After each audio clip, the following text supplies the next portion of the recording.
橋本和貫、通称ね生徒の方も一貫と呼んでますけども、戸籍上は和貫という読み方です。あんまり和貫という名前に馴染みはないんですけれども、で昭和34年生まれで今62歳か確か62歳です。はい、ありがとうございます。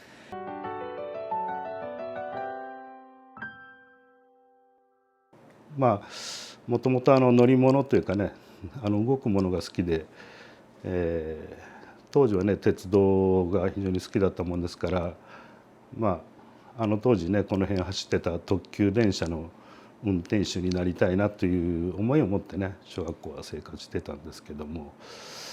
で中学校に入った段階で今度はパイロットを目指してパイロットになりたいなと、これもちょっとね平和とはちょっと遠いところですけど、自衛隊の戦闘機のパイロットっていうのが一つ夢になって、でそういう思いでいたんですけど、英語ができなくておまけに身長が伸びない、これはパイロット無理だなというところで、飛ばすのが無理なら作る方をやろうと思って設計技師を目指して、で中学校の先生にもいろいろ進路相談した時に設計技師になりたいから工業高校受験したいと言ったら、いきなり高校でそういうことを学ぶよりも大学行って学んだ方がいいということで、大学行くために普通科高校を選ぶという選択肢から市内5校を選択して、でたまたま元町高校に入学したんですけれども、でそこで美術に興味があったっていうわけではないので、当初はね器楽部に入ろうと思ってたんですね、音楽の方で。楽器ができるわけではないんだけど音楽やりたいなというところで、ただ入るためにはねちょっとでもやっぱり楽器かじってないとやっぱり3円なというのがあって、入学してしばらくしてからね市内のヤマハ楽器に行ってフルートを買ったんですよね。でフルートを買ってフルートしばらく練習したんですけどことにならなくて、で器楽部ちょっと難しいなって言ってる矢先に美術部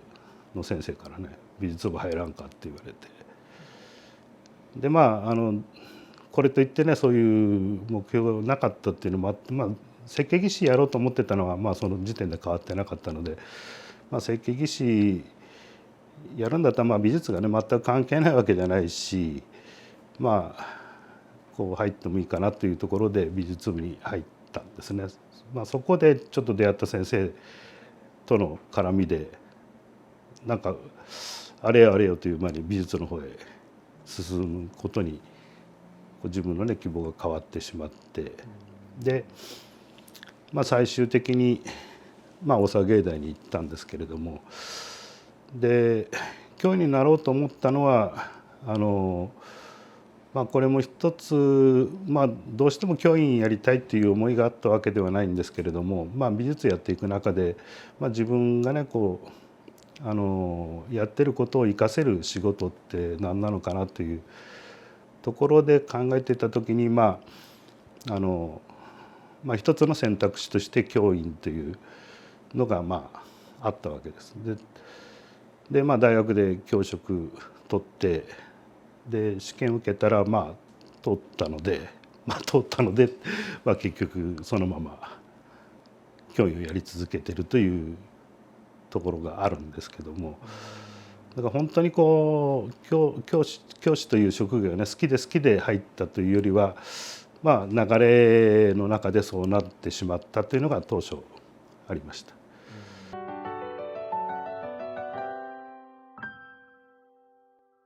元町来る前はね17年間中学校で教鞭を取ってたんですけど、17年間のうち16年間がずっと担任だったもんですから、途中1年だけね副担だった時期があるんですけど、あとずっと担任をして、牛田中の割と早い段階からもう美術の授業でね言うこと聞かれそうなんですよ。あの頃のことですから。もう好き勝手な言葉が窓から犬走り回るとかね、もうガラス割りながら歩いて回る子とかいたので、そういう子に、ね、椅子に座って絵を描きなさいって言って描くわけないんで「何だったらやる?」って言ったら「ペンキ塗りだったらやる」って言うから「じゃあ分かった、この美術教室の壁1年かけてペンキ塗れ」って言って。だからその子はもう全然美術の課題やらずに一年中ペンキ塗ってましたからでそれでずっと評価つけてやってここはきれいにムラなく塗れたからこれは評価してやろうとかね。で個々の生徒が生きる道というかね、生かせるところってどこにあるのかなって、みんなが同じ場面で生きるわけじゃないので、だからそこはねちょっとやっぱり柔軟に考えてもいいんじゃないかなって、まあこれ僕の勝手な判断で、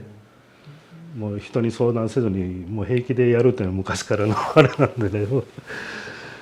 そういうことはね割としょっちゅうやってましたね。でその間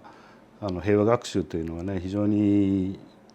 当時非常に長い時間とってやってましたので、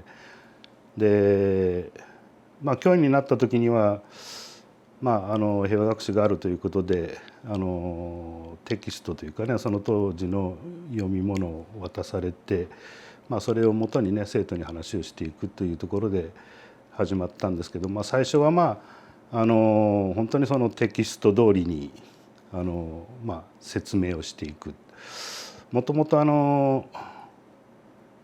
僕が中学校や高校の時に平和教育っていうのをじゃあどれだけ受けたかってあんまり記憶にないんですよね。少なくとも中学校の時にはあんまりやってなかったんじゃないかなと思うんですね。で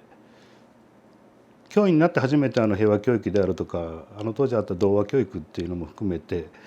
初めて、特に童話教育についてはね初めて知ったところですけども、中学校時代は全くやってなかったので、一からそういったことについて勉強していかないといけないというところもあったりで、もう一つ大きなポイントがですね、うちは父親が昭和7年生まれで、ちょうど終戦時が12、13歳だったのかな。でちょうど戦争に出るか出ないかっていうぐらいで終わってるんですけども、僕ちっちゃい頃からね父がやっぱりその当時の戦争のことについて話をすることがよくあって、でうちの父は原爆にも会ってないし、市内に住んでたんですけど原爆にも直接会ってないんですね。疎開して高田郡に帰ってたので。そういう被害に遭ってないっていうのもあって割り方と自分はね戦闘機乗りになりたかったって、わしがなったらもっと撃ち落としたったのにとか、そういう話を平気でするわけですよね。こうしとれば勝てたとか、そういう話をずっとちっちゃい頃から聞いてたりで、家でよく父親がね模型作りを教えてくれたんですけども、作るものって大体ゼロ戦とか、そういう飛行機系だったり戦艦だったりというのをね作って、ああいう意味もうちっちゃい頃からあんまりそういうことに対してね不自然さを持ってなかったっていうのもあるんです。で僕らの同年代の人間って割とやってると思うんですけど、ウォーターラインシリーズというねプラモデルが、700分の1のプラモデルがすごく流行った時期で、僕もご多忙に漏れずそれを集めるのが趣味で、相当作りましたけれども、割とそんな感じで生活してたんですよね。父の感覚というのは戦争というものに対して悲惨な思いっていうのがないというかね、そういう感覚でずっと僕も育ってきてますので、中学入って中学校の教員になってね平和学習するということになった段階で、原爆を含めたことについていろいろ生徒に話する以上は知らないといけないので、そこを自分が理解するところからスタートして、で当初はねやっぱりその読み物教材から話を始めていくと、やっぱり原爆の悲惨さであるとかね、広島で起こった出来事の話がどちらかというと中心になってしまうんですね。でも当時の太平洋戦争がどうであったかとか、じゃあなんでそれが起こったかとか、世界ではねどういう状況があるのかという話っていうのはあんまりそこまでやっぱり時間的なものもあって、そこまで話が広がらないというのがあったんですね。で最初のうちはね、最初の何年かはあんまりそういったところを意識せずにずっとやらなければいけないというところで平和学習をねずっと生徒に話していってたんですけど、だんだんちょっとどうなんだろうかなという思いもあって、先ほどね話したようにそういう当時のね戦争という状況どういうものだったのかっていうのを知る意味も含めて、そういう当時のそういう映像をねもうとにかく片っ端から漁るように見て、で特に一番印象的だったのはNHK の映像の20世紀という番組があって、あれを見た時にね、いやただ単にね原爆の話だけで済ましてはいけないんじゃないかなというちょっと思いがあったもんですから、でちょうど牛田中の最後の頃にそういう映像の世紀見て、で船越中に変わった時に2年目から学年主任を仰せつかったもんですから、で船越中牛田中はね大規模校で、僕が最後にいた頃13クラス、学年が13クラスでね、学年だけでも600人近く生徒がいるような規模の学校だったので、学年の教員が20人ぐらいいますから、もうすごく分業制なんですよ。だからあんたはこれやりなさいっていう、あんたはこれっていう、だから本当にこう細かいところをきっちりやっていくのにはその人数が多いというのは良かったんですけど、船越中に行きますと3クラスね、学年の教員が5人とかっていうことになって、で学年主任なんかやると、童話教育から平和教育から、そういう指導案の類って全部一人で全てをやらないといけないという状況になっていって、でその時にね平和の指導、平和学習における指導案を考える時に、その広島であると原爆ということも当然あるんだけど、そこに行き着くまでのこう歴史的な流れをねなんとか生徒に話してやりたいなというところで、何かこう生徒に見せやすい、映像がないかなっていうところで結局たどり着いたのが、結局これも NHK のドキュメント番組なんですけど「太平洋戦争」というタイトルの、上下2巻のね DVD を手に入れて、それを、それ全部見せると4時間あるのかな。でちょっと長すぎるので、それをちょっと僕なりにずっとビデオダビングして編集して40分ものに直したものをこう見せて、それで一応太平洋戦争の流れをご説明した後でこの原爆の話に持っていくような形でね指導案を作って、で船越中学校時代はそういう形でやらせてもらったんですけど、で元町に行ってからはね創造編コース担当することになった関係で、創造編コース担当の美術の教員は担任を持たないという形で、とにかく美術の指導に専念しなさいということで、だから元町行って担任一度もやってないんですね。21年間いたんですけど、だから学校としては平和学習って担任がきちっとやってるんですけど、だからそういう場面にねこう出くわすっていうことはもう元町行ってから一度もないんですね。でただ美術の中でじゃあ何がしかのねこうやっぱり平和に関わることができないかなというのはいろいろ考えてて、で創造表現コースの2期生、1期生もやるのはやってたんですけども、1期生は広島をテーマに何かこう創作して鉛筆だけでデッサンをするという広島をテーマにやったんですけど、2期生からは広島というだけではなくて平和ということについて、広島ということには限定せずに平和ということについてイメージできるものをこう絵にするという形で、それはもうずっとこれまで続けてやってきてるんですけども、なんかねそういうところでこう自分がこうやっぱり世の中に対する思いとかそういったものに関わっていける創作っていうのができればということでやってたんですけど、だからその程度でしたね。元町での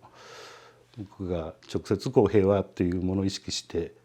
取り組ましたってっていうのは。まあそういうことやっている中で話があったのが2006年かな。2006年に平和記念資料館の方から、まあ、こういうことでまあ、被爆証言者の方が話をされる時の補助するための絵を描いていただけないかという依頼があったんですね。でその話来た時にこれはぜひやりたいなというのを、まあ、直感的には思ったんですけども、まあ、ただそれをやるという生徒がいるかどうかっていうのがすごく一番最初不安だったんですけども、でまあこういう話があるんだけどやってみたいかっていう話をまあ美術部で問いかけたところ、もうすぐね十数名やりたいっていう手があって、もうこれちょっとびっくりしたんですけども、まあ単にねこう興味本位で手を挙げるっていうこともあり得るので、まあ本当にやり始めたらどんなことが起こるかっていうのをとくとくと話して、で絵を描く以上は知らなければ描けないんだから、だから証言者の方に質問しなければ何も進まないよって、でそこがまず聞けるかどうかですよね。自分の口からちゃんとわからないことを聞けるかどうか、それができるかどうかっていうのと、でもう本当にそういう悲惨な絵を描くっていうことは細かいところまで聞かないといけないから、それが、ね、耐えれるかどうかっていう、本当にもう精神的にね耐えられなくなることもあるし、でやり始めて途中でやめるということ、これ一番まずい状況なので、証言者の方にしてみればね、やっぱり自分が辛い話をしたから途中で絵が描けなくなったっていうふうにね思われるっていうのは、これもう証言者の方すごくショックを受けられると思うんで、だからそういう途中やめはもう絶対許さないっていう条件で、それでもやるかっていう話で、まあ立候補させたら、まあ結局15人やりたいという。でそれでまあ初年度取り組んでいったんですけども、やっぱり途中ね書けなくなるというか、1ヶ月ぐらいも筆が取れなくなって、まあ、悩んでた子もいたんですけど、まあ、最終的にはまあ書き上げましたけれども、まあ1年やってね、これは非常に生徒にとってもねいい勉強になるし、やる価値はあるなという思いがね非常に強くなったのは確かです。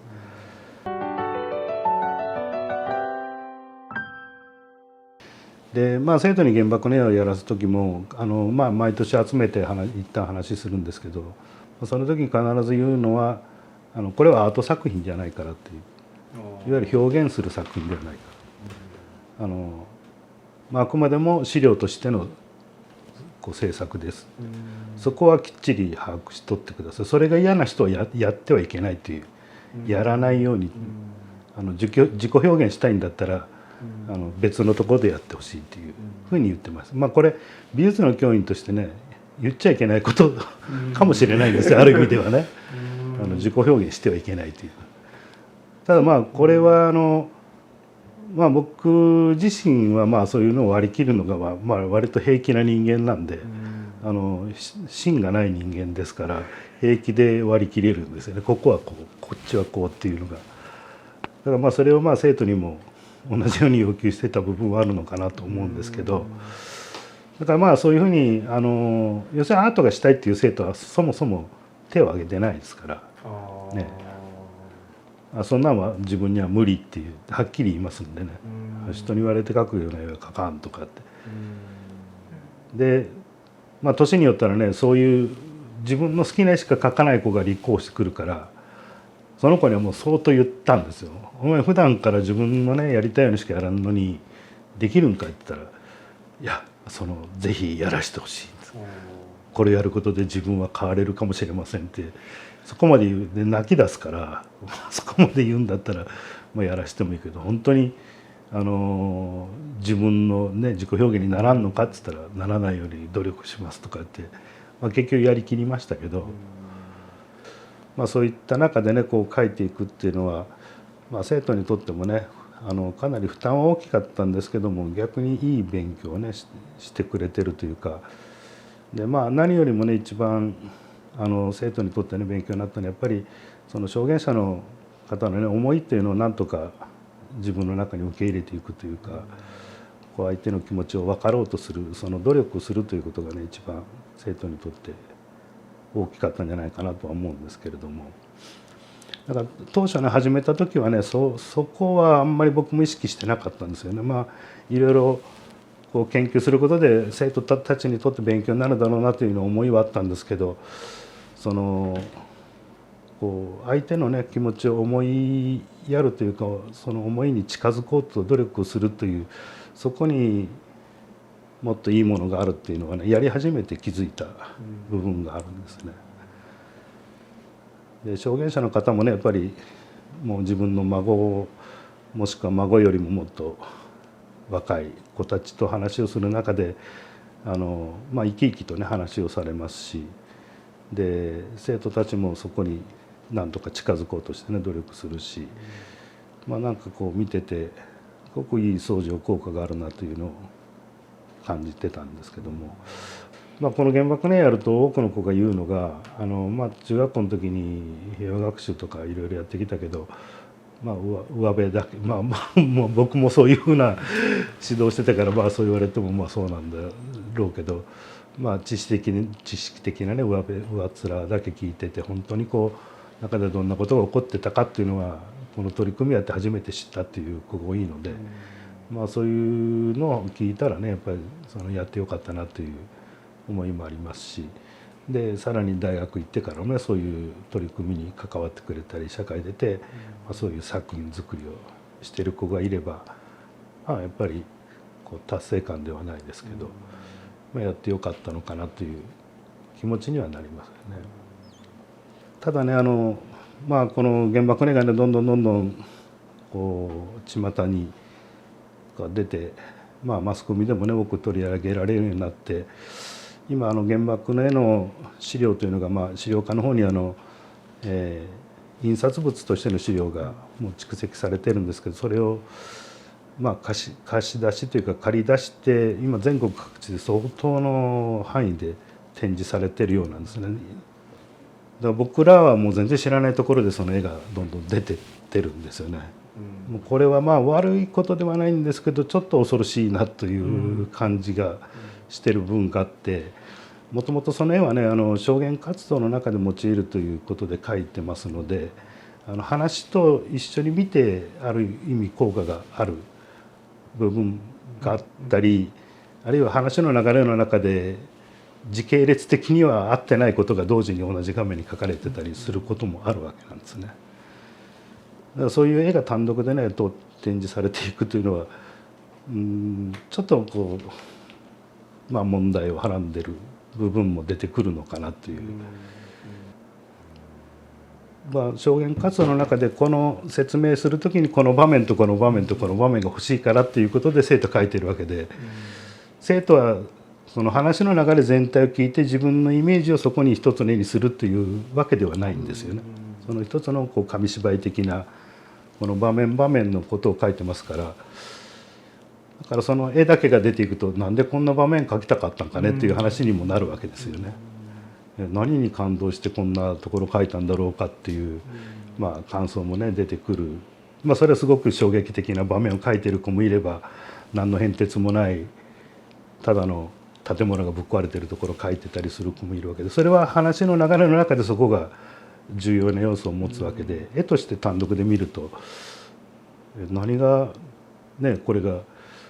平和につながる絵なんだろうかっていうことにもまあなりかねないところはある。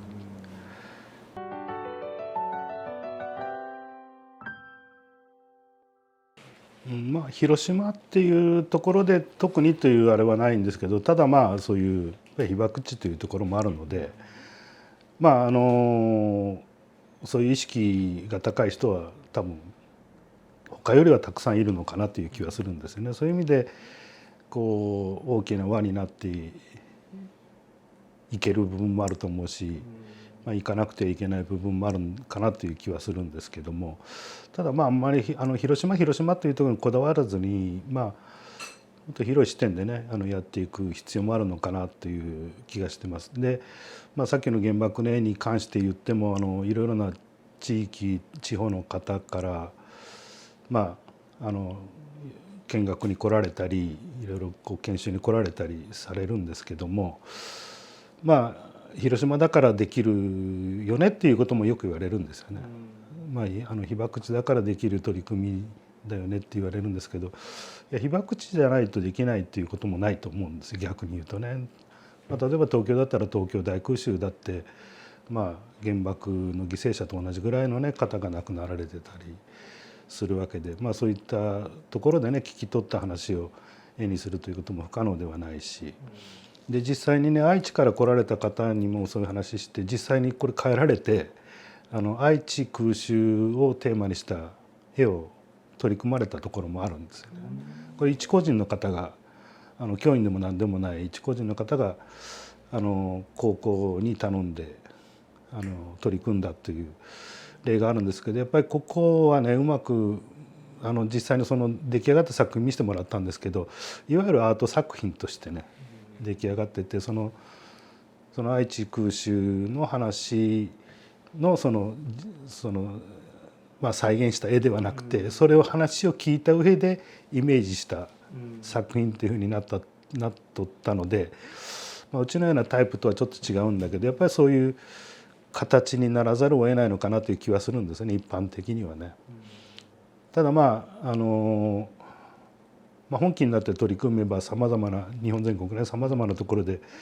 その戦争による被害というのはあるわけなんで、そこらをテーマにしたね取り組みができればいいと思うんですけど、なぜ広島がねうちがそれができたのかというと、これあくまでも資料館が温度を取ってくれてるからなんですよね。これ僕が単独で温度を取りながらできることかって言ったらこれは無理な話なんで、助言者の方を探してそこからお願いをしたりしながらやっていくというのは学校いわゆる仕事をしながらやっていくというのはほぼ不可能に近いですから、これはたまたま資料館がね温度を取ってくれてるからできてるっていうところもあるので、やっぱり広島以外でもねそういう市なり何なりが動いてそういう取り組みをすればできないことではないだろうとは思うんです。だから広島だからできることもあるんだけど広島でなくてもできることもあると思うので、そういう取り組みのね輪はいろいろ広がっていけばいいのかなという感じはしますけども。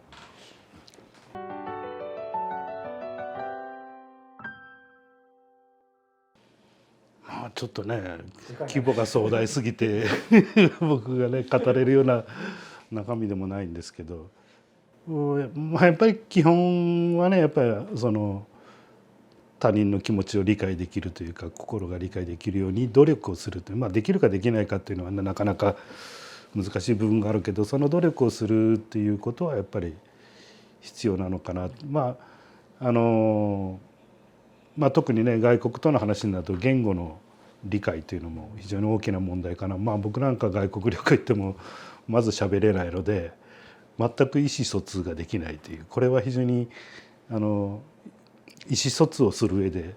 ネック障害になるなというね、言葉が通じないというのは非常に大きな要素かなと。そういう意味でもねやっぱりしっかり多文化をねいろんな異文化を勉強して理解し合えるっていう世の中が来れば非常に素晴らしい世の中になるのかなという気はするんですけども、そういう意味でね絵というのは言語を介さなくても理解できる分野だというの、これ原爆ねやってて外国の方もよく見に来られて、一番すごかったのは JICA の活動で南スーダンであるとかイエメンとか辺りの方がね研修で見に来られた時にもう原爆ね一目見るなりこれ今のうちの国の状況だっつってもう数秒見た段階でもう見たくないとか言って目を背けられたんですけども、だから何の説明をする間もなくもう拒絶されたというね、これ絵の持ってる力だなと思ったんですけども、そういうねそういう美術なり映像なり何なりいろいろ伝えられるこうテクニックというかね、そういうのはあるだろうと思うんです。そういったものを使いながらね、こういろいろな国同士が関われればいいのかな。なかなか、政治や経済とか、そういったところも、ね、影響してくる部分はあるんでしょうけど、その部分にはねちょっと僕らもなかなか立ち入るのが難しい部分があるのであれなんですけど、できるところからやっていくっていうのが、最善な方法なのかなという